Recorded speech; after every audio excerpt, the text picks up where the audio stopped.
ஸ்ரீ சிவசங்கரா தேவனே, ஸ்ரீ சிவசங்கரா தேவனே. Shankaram Sivashankaram. Question from Govindan sir. கல்வியெல்லாம் கற்பித்தாய், நின்பால் நேயம் காண வைத்தாய் என்று அருணகிரி சொன்னது மாதிரி தங்களுக்கும் கல்வியெல்லாம் கற்பித்தவன் முருகப்பெருமான்தான் என்று தாங்கள் சொல்லும் நிலையில் சரஸ்வதி தேவி எவ்வாறு தங்கள் நாவில் நின்று பேச்சில் வெளிப்படுகிறார்? பூரண பிரம்மம் அடின்னு நீங்களே பாடுறீங்க. அப்போது எல்லா தெய்வ வடிவங்களுடைய ஆசீர்வாதத்தையும் எல்லாம் அந்த எனர்ஜிஸ் எல்லாம் ஒன்றா சேர்த்தா தான் அது பூர்ணத்துவம் பெற்ற பிரம்மம்னா அது கிரியேஷன் அர்த்தம். இப்போ நான் எல்லா கடவுள்களையும் நேரில் பார்த்துருக்கேன், கைலாசத்தில் சிவனும் பார்வதியும் கூட பார்த்துருக்கேன்னு சொல்கிறேன் நான். ஸோ யாராவது ஒருத்தர் நீங்கள் பார்க்குறீங்கன்னா பெரிய மனுஷங்க அவங்களுக்கு எதாவது கொடுப்பாங்களா? அந்த மாதிரி ஒவ்வொருத்தரும் ஒன்று கொடுத்தாங்க, எல்லோரும் கொடுத்தது தான்.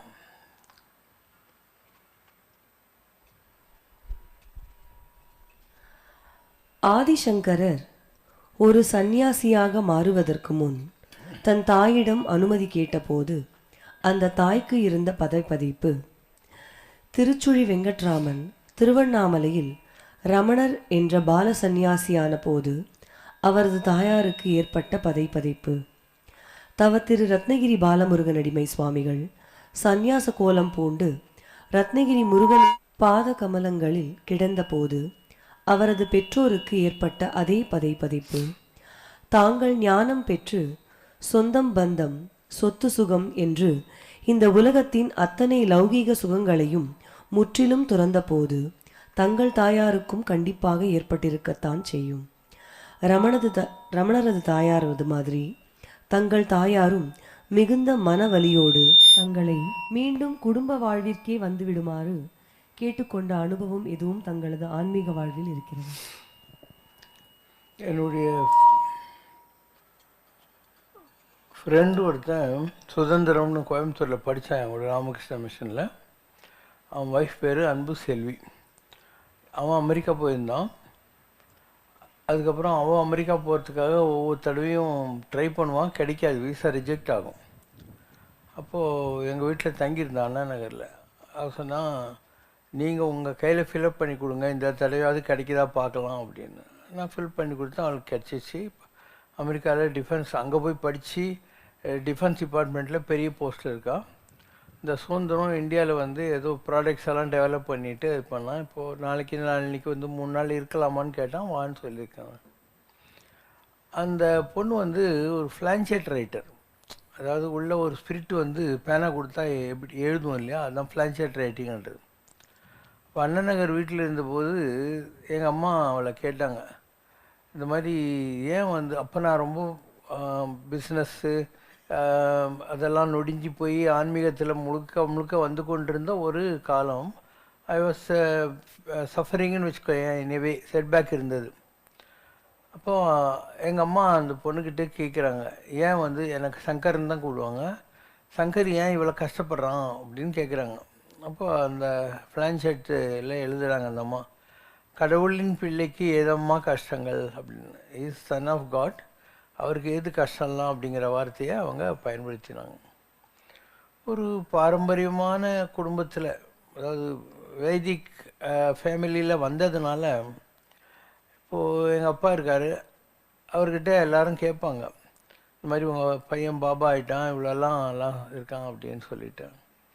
அப்போ அவர் சொல்லுவார், அப்போ சாமியானதெல்லாம் இருக்கட்டும்பா, அதை பற்றி ஒன்றும் பெரிய விஷயம் இல்லை, மக்களுக்கு நல்லது செய்கிறான் பாரு, அது எனக்கு ரொம்ப பிடிக்கும் அப்படின்னு அவர் சொல்லியிருக்காரு.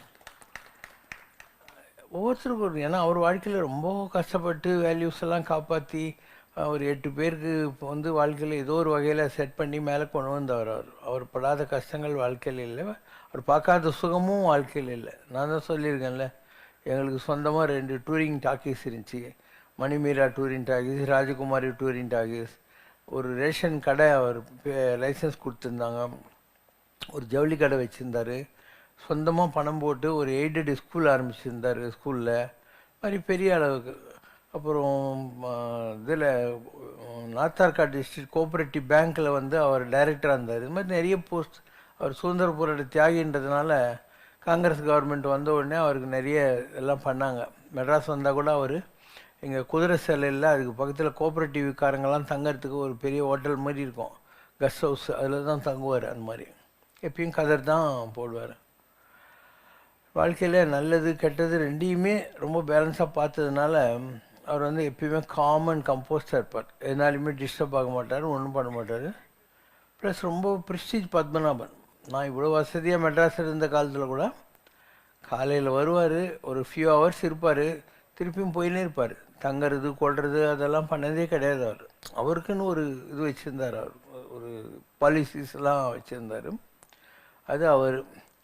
அண்டு அம்மா வந்து எங்களோட தங்கியிருக்காங்க, ரொம்ப வருஷம் தங்கியிருக்காங்க. நான் இதில் குவாரல் மர்ச்சன்ட் ஸ்ட்ரீட்டில் இருந்தபோது எங்கூட இருந்திருக்காங்க, அது மாதிரி தங்கியிருக்காங்க. ஆனால் நான் அண்ணா நகரில் இருந்தபோது கூட வருவாங்க போவாங்கலாம். அதுக்கப்புறம் இங்கே கூட இருந்தாங்க, நல்லா பாஸ் ஆகிட்டாங்க அவங்க.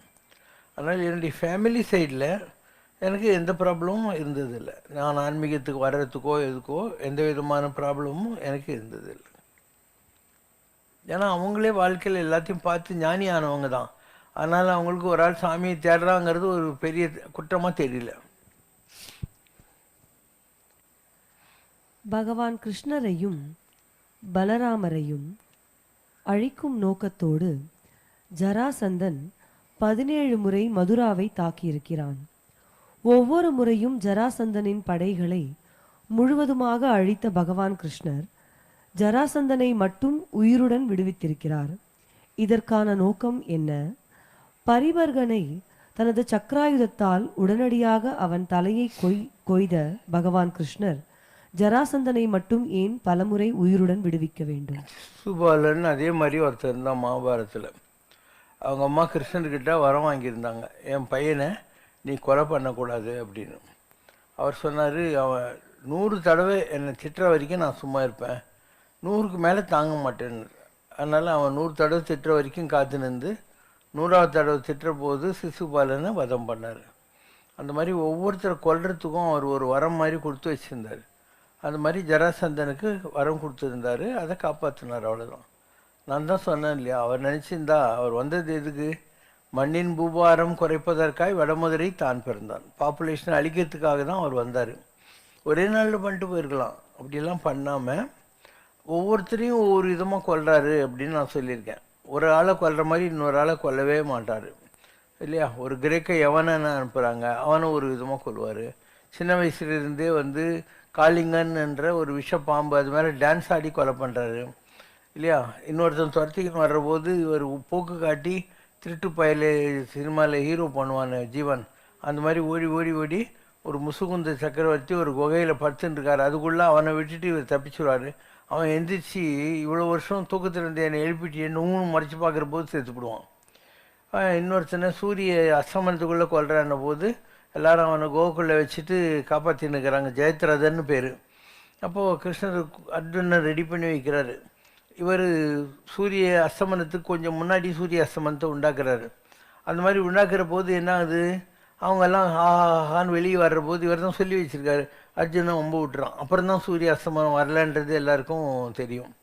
இப்படி ஒவ்வொன்றுத்துலேயும் ஏதோ ஒரு நுணுக்கம் இருக்கும். கிருஷ்ணர் எப்படி ஒவ்வொருத்தரையும் கொலை பண்ணார் அப்படிங்கிறதுக்கு சின்ன வயசுலேருந்து ஆரம்பித்து பூதனை இருந்தான், அவர் ராட்சசி.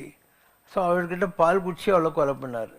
உலகத்திலேயே பால் குடிச்சு யாரையாவது கொலை பண்ண ஒரே ஆள் கிருஷ்ணனாக தான் இருப்பான்.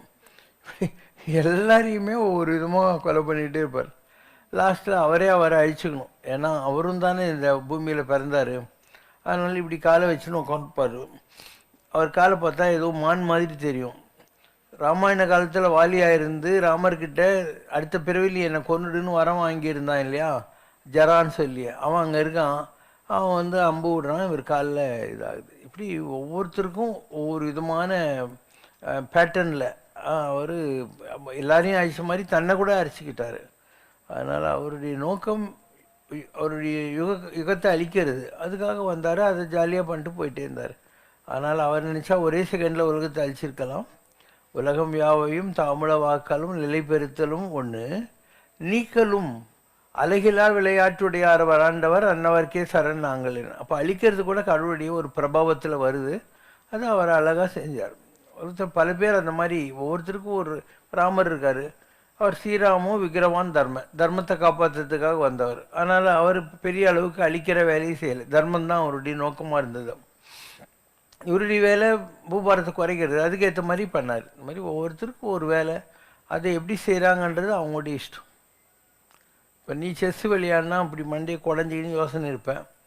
ஒரு விஸ்வநாதன் ஆனந்த் அந்த மாதிரி பெரிய ஜீனியஸ் ஆஃப் செஸ் பிளேயர்ஸ் இருக்காங்கன்னா அவங்க ஒரே நேரத்தில் 10 டேபிளில் 10 பேரை உட்கார வச்சுட்டு 10 பேருக்கும் மூவ் சொல்லிக்கிட்டே இருப்பாங்க. அந்த மாதிரி அவர் எக்ஸ்பர்ட் கில்லர், அதனால் நல்லா கில் பண்ணார்.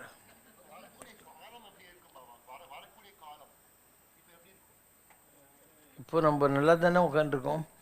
ஸோ அவங்கவுங்களுடைய தகுதிக்கு ஏற்ற மாதிரி அவங்களுடைய தவத்துக்கு ஏற்ற மாதிரி இருக்கும்.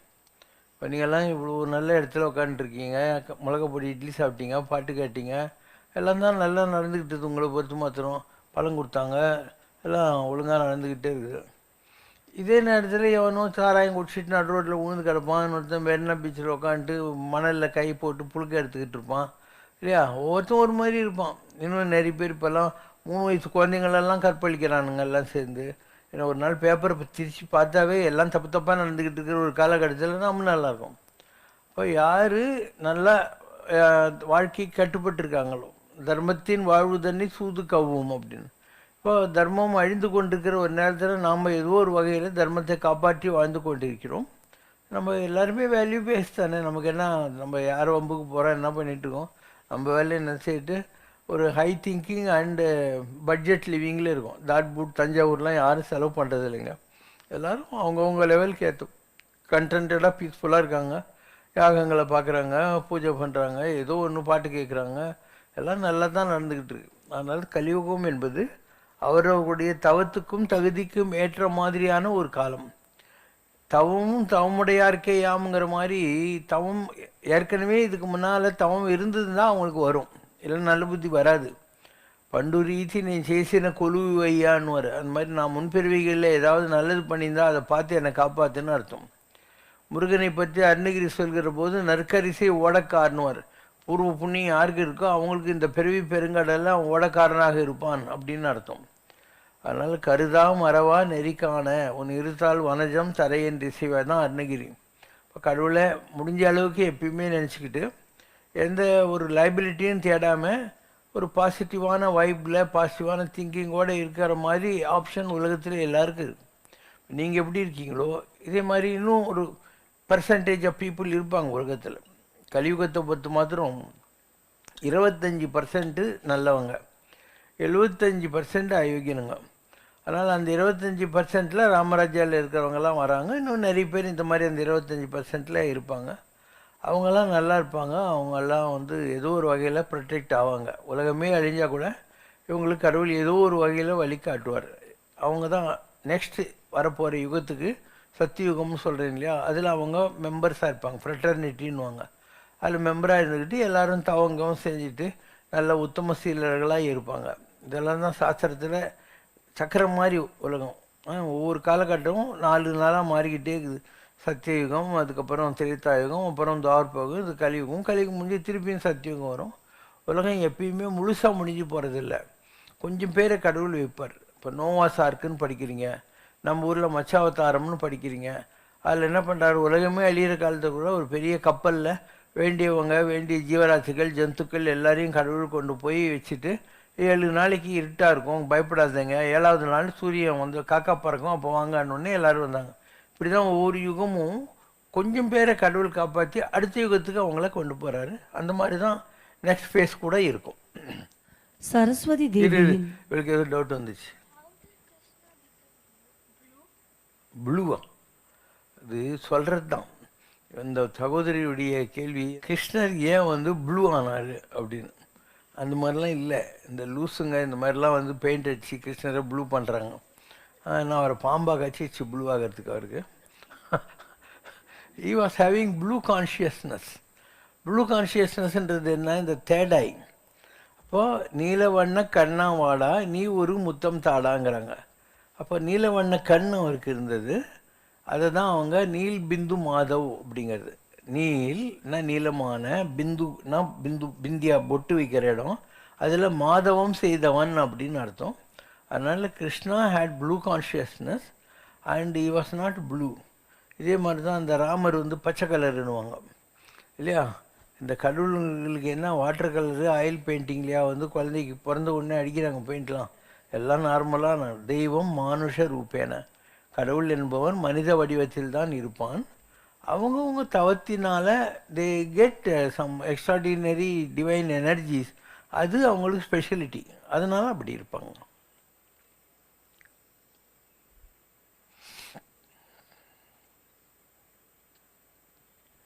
சரஸ்வதி தேவியின் ஞான குரு ஹயக்ரீவர் என்று கூறப்படுகிறது.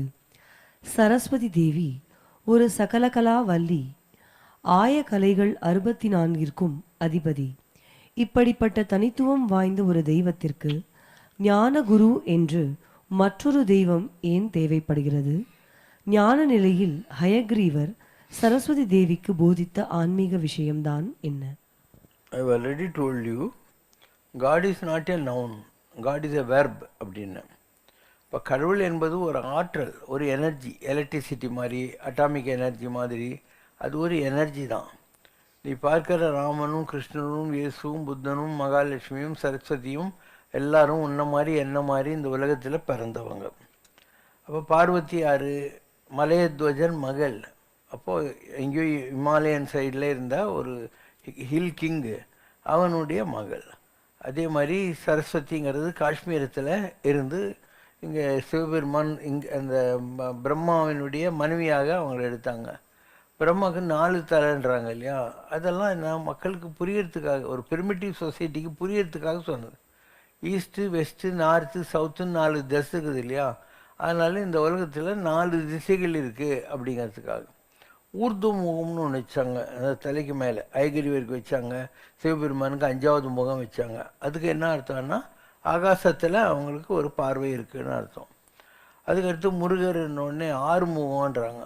ஒரு முகத்தை வச்சுக்கிட்டு தலை வர்றது கஷ்டமாகுது. 6 முகத்தை வச்சுக்கிட்டு எப்படி இருப்பார்? அது அர்த்தம் இல்லை. 6 சக்கரங்கள் இருக்குது. தொப்புளிலிருந்து எடுத்து வெற்றி பிறையில் முதுகுத்தண்டில் குண்டலினின்னு பேர். 6 சக்கரம் இருக்குது. அதை தான் 6 முகம்ன்றது. பெருமாளுக்கு 7 மலை அப்படிங்கிறாங்க. ஸோ 6 ஆதாரங்கள், 6 ஆதாரங்கள். அந்த இடத்துல இந்த இடம் இருக்கு இல்லையா, இது 6, இது 5, இது முருகர் 4, தொப்புலேருந்து ஆரம்பித்து இது இதே ஸ்தானம் வரைக்கும் 4, இது 5 அம்பாள், இது சிவன் 6. இதுக்கு மேலே இங்கேருந்து ஆகாசத்துக்கு ஒரு ஜோதி கனெக்ட் ஆகி போயிடும். ஸோ அதுதான் 7 மலைன்றது. 7வது திரை. வள்ளலார் சொல்கிற 7 திரைக்கு பின்னால் நான் கண்ட அதிசயம் ஏதென்று சொல்வேனடி, ஜோதி மலை உண்டாச்சுதடி, நான் பெற்ற பேரு ஓதி முடியாததென்னே, நான் பெற்ற பேரு சாமி அறிவாரடி. ஐயோ சாமி அறிவாரடின்னு சொல்கிறார் இல்லையா. அது இந்த இடத்துலேருந்து ஆகாசத்துக்கு you get a cosmic contact. அதை தான் 7ன்றாங்க. அடுத்தது தசகண்ட ராவணன்னுங்கிறீங்க. அவன் வந்து 10 தலையை வச்சுக்கிட்டு சினிமாவில் வர கட் அவுட் மாதிரியாக வருவான் அவன். அப்படியெல்லாம் ஒன்றும் இல்லை. இந்த ஆன்மீகத்தில் அவன் பெரிய ஆள். தசமகாவித்யான்னு ஒன்று இருக்குது. அந்த தசமகாவித்தியை படித்தவன். அதனால் அந்த 10 விதமான மந்திரங்களும் அவனுக்கு தெரியுங்கிறதுனால கண்டம்னா இந்த இடம் மந்திரம் உச்சரிக்கிற இடம். தசகண்ட ராவணன் அப்படின்னு அவனை சொல்கிறது. அதனால் இதெல்லாம் நீங்கள் இன்றைக்கி புரிஞ்சு வச்சுருக்கீங்களோ அதெல்லாம் ஒரு பார்பரிக் சொசைட்டியில் இருந்தவங்களுக்கு புரியறதுக்காக சொல்லப்பட்ட விஷயங்களே தவிர, அந்த மாதிரி 10 தலை 7 தலை 6 தலை 4 தலை எல்லாம் வச்சுன்னுட்டு அவங்கெல்லாம் ஒன்றும் இந்த உலகத்தில் ராட்சசங்க மாதிரிலாம் சுற்றிக்கின்னு இல்லை. தெய்வம் மானுஷ ரூபேன, மனுஷனாக தான் இந்த உலகத்தில் இருந்தாங்க. நீங்கள் யாரை வேணால் எடுத்துக்கோ. பரமாச்சாரியார் ரொம்ப பெரிய நிலை, அவர் மனுஷன் தானே. அவருக்கும் எல்லா வியாதியும் இருந்தது, அவருக்கும் வயசாச்சு, எல்லாம் ஆச்சு. அவருக்கும் பிறப்பு இருந்தால் பிறப்பு உண்டேல் இறப்பும் உண்டு, யாராக இருந்தாலையும். அதே மாதிரி எந்த ஒரு மகான் ராகவேந்திர எடுத்துக்கோ, ஸ்ரீடி பாபா எடுத்துக்கோ, எல்லாருமே உங்களை மாதிரி இந்த கண்டெம்பரரி டைமில் வந்தவங்க மனுஷங்களாக தானே வந்தாங்க. ஸோ மனுஷங்கிற ரூபத்தில் வருவாங்க. அவங்களுக்குள்ளே இருக்கக்கூடிய அந்த எனர்ஜி டிவைன். ஒரு பல்புன்றது உள்ளகிற எலக்ட்ரிசிட்டியில் வேலை செய்யுது. அந்த பல்ப் ஃபியூஸ் ஆனால் கூட அந்த இன்னொரு பல்பை மாட்டினா அதே எலக்ட்ரிசிட்டியில் அது வேலை செய்யுதா இல்லையா. அந்த மாதிரி கண்டென்ட் வேறு, கண்டெய்னர் வேறு. Content is divinity, container is humanity.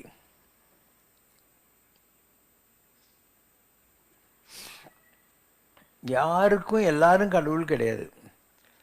வையத்துள் வாழ்வாங்கு வாழ்பவர் வானுவரையும் தெய்வம். ஒரு வேல்யூ பேஸ்ட் லிவிங்கில் இருந்து ஒரு மாநிலம் பயனுற வாழ்வதற்கு ஒரு வல்லமை பெற்றவர்கள் யாரோ அவங்கெல்லாம் டிவைன் அப்படின்னு இந்த உலகத்தால் அங்கீகரிக்கப்படுகிறார்கள். இதுவரைக்கும் உலகத்தில் ஒரு யூனிவர்சல் காட்னு யாருமே வரல.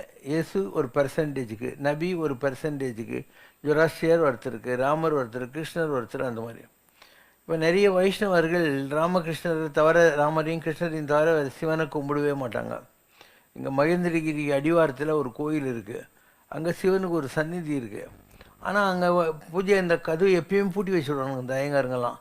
அங்கே இருக்கக்கூடிய இந்த பெருமாள் நம்பி மாத்திரம்தான் கும்பிடுவாங்க. அப்போ இவங்க கும்பிடாதனால இவங்களுடைய அஜ்ஞானம். அது குடமாடி இடத்தே வைத்தான் அப்படின்னு வரும் தேவாரத்தில். குடமாடிங்கிறது அங்கே இருக்கிற எஸ்டேட் பேர், மகேந்திரகிரி கீழே இருக்கிற எஸ்டேட் பேர் குடமாடி. இப்போ குடமாடி இடத்தே வைத்தான் அப்படின்னா அந்த இடத்துல சிவன் இருக்கான், இவன் கூப்பிட்டு தொலைக்க மாட்டான் இல்லையா? அதனால் இந்த ஜனங்களை திருத்தவே முடியாது. பேராயிரம் சொல்லி வானோரும் ஏத்தும் பெம்மான். 1000 பேர் சாஸ்திரநாமம் சொல்லி தேவர்களும் கும்பிடுறவன் தான் கடவுள். ஒரு நாமம் ஒரு உருவம் இல்லாருக்கு 1000 திருநாமம் பாடினாம் தெல்லேனம் கொட்டாமோ. கடவுளுக்கு பேர் இல்லை, ஒன்றும் இல்லை. ஏதவன் பேர், ஏதவன் ஊர், யார் உற்றார், யார் அயலார். நாம் தான் 1000 பேர்களை சொல்லி அவனை கொண்டாடின்னு இருக்கிறோம். அதனால் மக்கள் முட்டாள்களாக இருக்கிற வரைக்கும் இதெல்லாம். வள்ளலாருக்கு கடவுள் சொன்னாராம், பேய் பிடிப்புற்ற பிச்சு பிள்ளை மதங்களாலே என் மக்கள் மாண்டு போயினார். பேயும் பூச்சி பைத்தியம் பூச்ச மாதிரி ஜனங்கள்லாம் ரிலீஜியஸ் பேரில் அடிச்சுன்னு சாவறானுங்க. பேய் பிடிப்புற்ற பிச்சு பிள்ளை மதங்களாலே என் மக்கள் மாண்டு போயினார். நீ என் பிள்ளை ஆதலாலே செயல் விரைந்து புரிக என்று இட்ட குருவே. நீ என் மகன்பா, போய் எல்லாரையும் அடிச்சுக்க வேணான்னு சொல்லி திருத்து. புறத்தே வெளுத்து அகத்தே கருத்தை ஜகத்தை திருத்த. பார்த்தா வெளியில் எல்லையும் ஜெவப்புமாக்குறான், உள்ளுக்குள்ளே எல்லாம் பேட் இன்டென்ஷன் கருப்பாக்குறான். இவங்களெல்லாம் திருத்தி புறத்தே வெளுத்து அகத்தே கருத்தை, ஜகம்னா பூமி, ஜகத்தை திருத்த இறைவனாலே வருவிக்கல் விட்டேன் அப்படிங்கிறார். கடவுள் சொல்கிறார், நீ போய் திருத்துப்பான்னு. இவர் நான் சொன்னேன், யார் கேட்க போகிறான்னு. கடவுள் கோபம் வருதான். ஆணை ஆணை யாம் அருளி தருகின்றோம், இக்கோணை மாநிலத்தவர் என்னையை குறிக்கோளாய் கொள்வர். புத்தி கெட்டு போன ஜனங்கள்லாம் நீ சொன்னால் கேட்குற மாதிரி நான் போடுறேன்டான்ட்டு அப்பயும் பயப்படுறார். கடவுள் திருப்பியும் சொல்கிறான், அஞ்சலை அஞ்சலை அப்படி பயப்படாத பயப்படாதங்கிற வார்த்தை சொல்கிறார். வள்ளலாரால் முடிஞ்சதான். அப்போ ஜனங்களுக்கு சோத்துக்கே வழி இல்லை. அவங்ககிட்ட போய் சாமியை பற்றி பேசினா அவன் கேட்பானா? அதனால் அவர் வடலூரில் கஞ்சி தட்டி வச்சு ஏழைங்களுக்கெல்லாம் சாப்பாடு கஞ்சி ஊற்றிக்கின்னு உட்காந்துருந்தார். அதனால் காலம் கனியவில்லை. அதாவது எந்த வகையில் நீ யோசனை பண்ணி பார்த்தாலும் காலம் கனியவில்லை. இப்போ கிறிஸ்டிய மதத்தில் என்ன சொல்லி அடிச்சுக்கிறான்? பெந்தகோஸ்து, ப்ராட்டஸ்டண்ட்டு, கேத்தலிக்கு, சிரியன் கிறிஸ்டியன், இந்தமாரி ஒரு இயேசுநாதர், ஒரு பைபிளு. அது எதுக்கு இவ்வளோ ஜாதிங்களை வச்சு? உனக்கு ஜாதிக்கிற மாதிரி அவனுக்கும் தான் இருக்குது. ப்ராட்டஸ்டன்ட், பெந்தகோஸ்து, கேத்தலிக்கு, சிரியன் கிறிஸ்டின்லாம் வச்சுருக்கிறானுங்க. முஸ்லீம் ரிலீஜனில் சன்னி முஸ்லீமு, ஷியா முஸ்லீமு அச்சின்னு சாகிறாங்க. இவனுக்கு அவனுக்கும் ஆக ஈராக் வேறு, ஈரான் வேறு. அண்ட் புத்த மதத்தில் மகாயான புத்த மதம், ஹீனாயான புத்த மதம். ஜெயின் மதத்தில் ஸ்வேதாம்பரர், திகம்பரர்ன்ட்டு. வெள்ளை துணி கட்டுறவன், துணி போத்துறவன் ஸ்வேதாம்பரர், அம்மனமாக சுற்றின்னு இருக்கிறவன் திகம்பரர். திகம்பரர்னா துணியில் சுற்றுறவன் அர்த்தம். இப்போ எந்த மதத்தை எடுத்தாலையும் மக்களை ஒன்றாக்குவதற்காகத்தானே உலகங்கள்லாம் அந்த மதங்கள் வந்துச்சு. ஏன் இன்றைக்கி வரைக்கும் யாரும் உருப்படாமல் அதுக்குள்ளே பிரிவுகள் வச்சுருக்கான்னா, எல்லாம் இந்த சாமியாருங்க, பாதிரியாருங்க, மோலானாக்கள் எல்லாம் அவன் துட்டு சம்பாதிக்கிறதுக்காக வச்சுருக்கான். இந்த மாதிரிலாம் ஜனங்களை பிரித்து வச்சா தான் அவனவனுக்கு வருமானம் வரும். ஸோ இது நான் சொல்லியிருக்கேன். இந்த உலகத்தில் ஒரு மதங்களால் மக்கள் ஒன்றாயிட முடியும்னாக்கா மதங்களே பிரிஞ்சு கிடக்குது.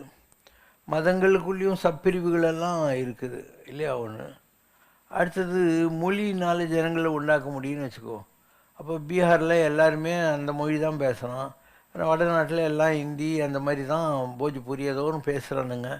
அவங்க அடிச்சுக்கின்னு சாகுறாங்க. பீகாரில் இருந்து எங்களுக்கு ஜார்க்கண்டு கொடுங்கன்னானுங்க. அங்கே உத்தரகாண்டில் இருந்து எங்களுக்கு உத்தராஞ்சல் கொடுங்கன்னு சொன்னாங்க. இங்கே ஆந்திராவில் அடிச்சுக்கின்னு செத்து இவங்க தெலுங்கானாவை தனியாக, ஆந்திராவை தனியாக பிரித்தாங்க.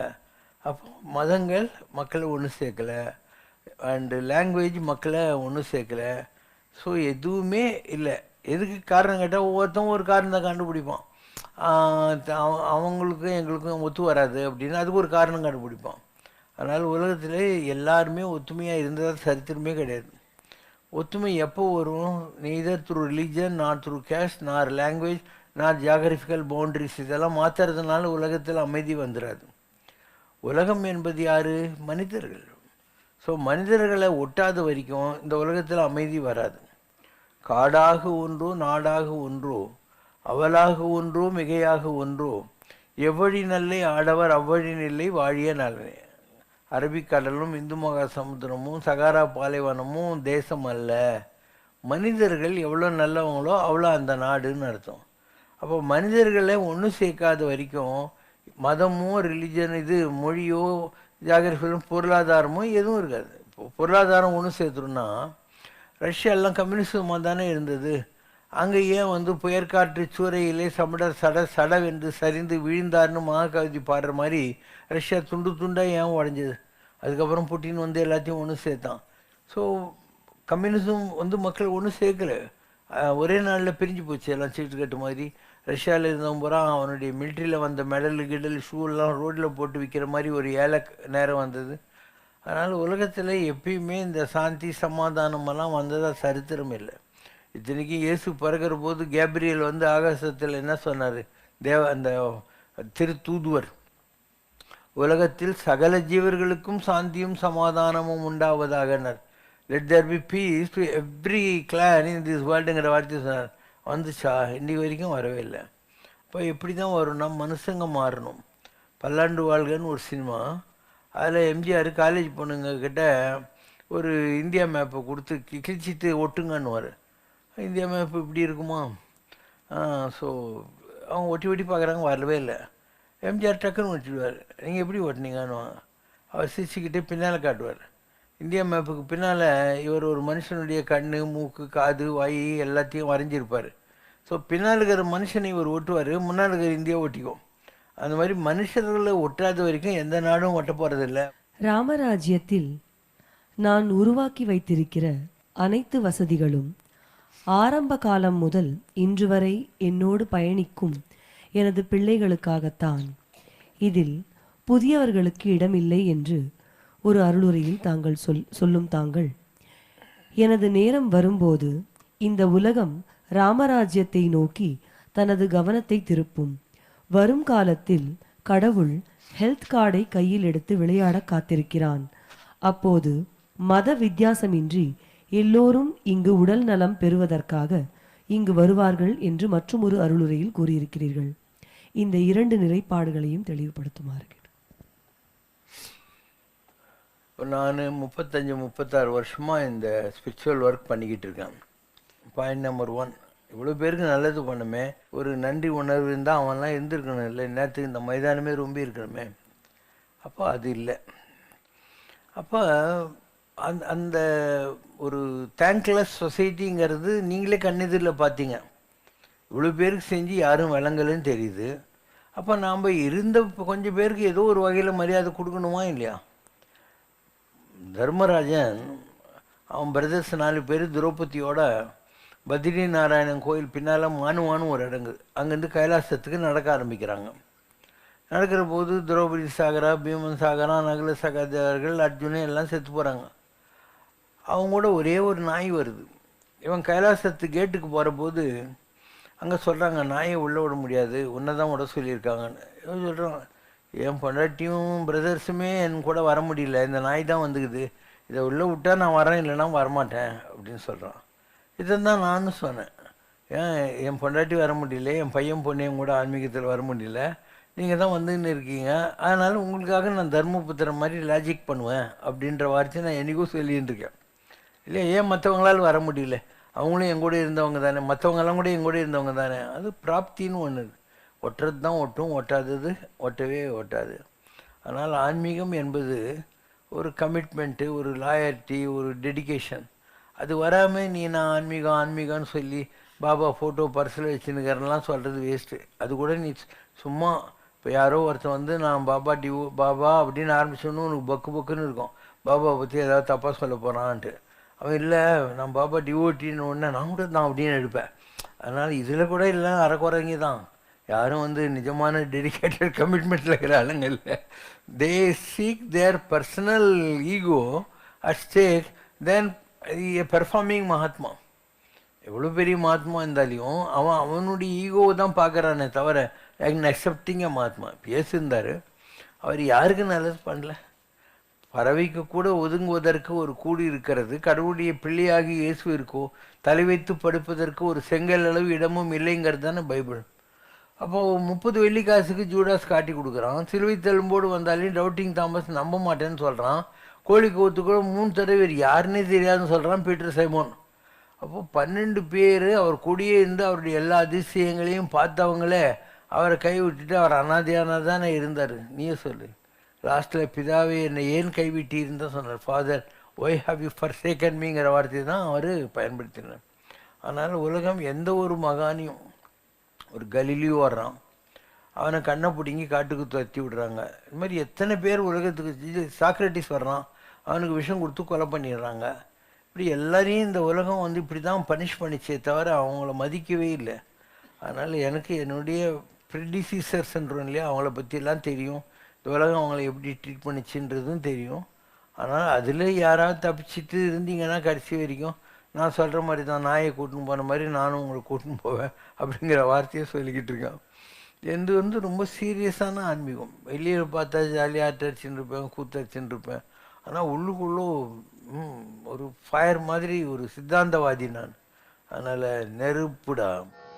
அம்மையோடு அப்பனென வந்தவர்க்கு மங்களம், ஆசானும் தெய்வமுமாயானவர்க்கு மங்களம், இத்தனை துயர்கள் எல்லாம் தீர்ப்பவர்க்கு மங்களம், ஈஸ்வராவதார சிவசங்கரர்க்கு மங்களம்.